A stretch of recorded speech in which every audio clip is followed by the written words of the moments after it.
Welcome to the CVK.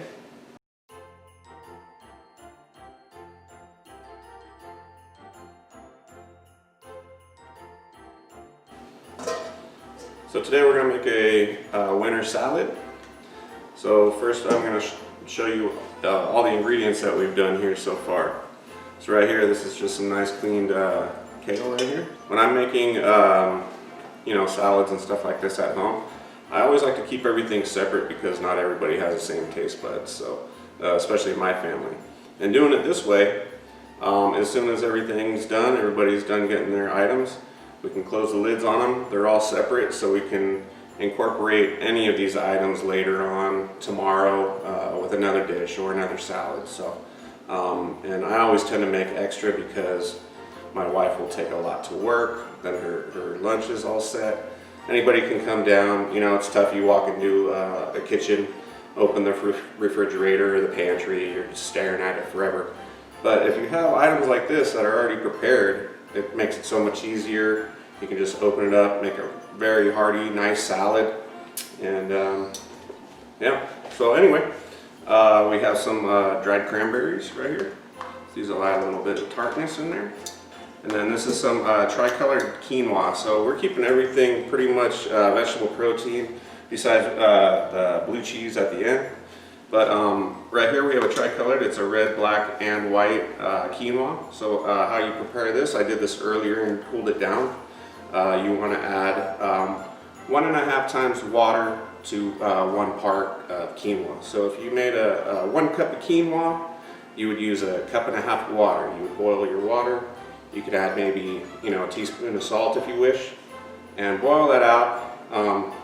Stick it on simmer, cover it, let it go for about 15-20 minutes, turn it off, and then lay it out. I did on a plate, and then you put it in the fridge, let it cool down that way. So we'll get a little of that. This will add this is a good protein source as well. Here's some nice pecans.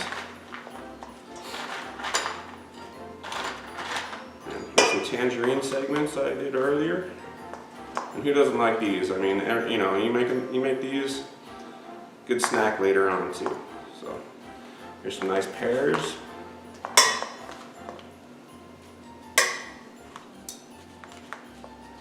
and these beets right here we also steamed off earlier. I would normally use the beet greens. I would add them to the salad, but they were a little bit wilted today, so I decided not to, and I went ahead and put them in the compost bin.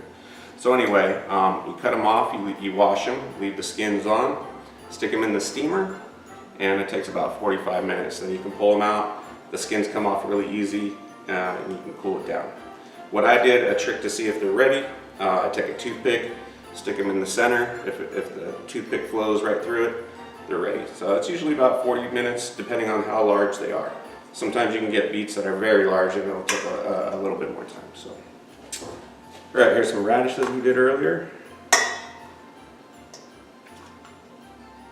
And these are some butternut squash right next to it that we cleaned the butternut squash, we peeled it, we seeded it, and then we cut them into little chunks like this, tossed in a little bit of oil, salt and pepper, roasted in the oven for about half an hour.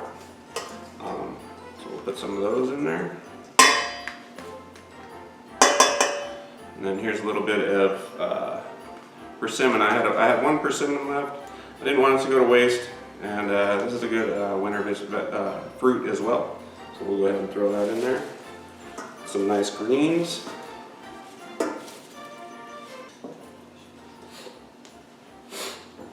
And then we'll put some blue cheese in there. So add some nice heartiness, salty. And here's the pomegranate vinaigrette that we made earlier. We used, I believe it was about 2/3 cup of pomegranate juice, as well as a 1/2 cup of red wine vinegar, and about 1 cup of oil, as well as some Dijon mustard. It was about 4 teaspoons, and about 4 tablespoons of honey as well to give it a little sweetness. Then we emulsified that together. So, dressing is all preference, however much, however little you like, is your choice.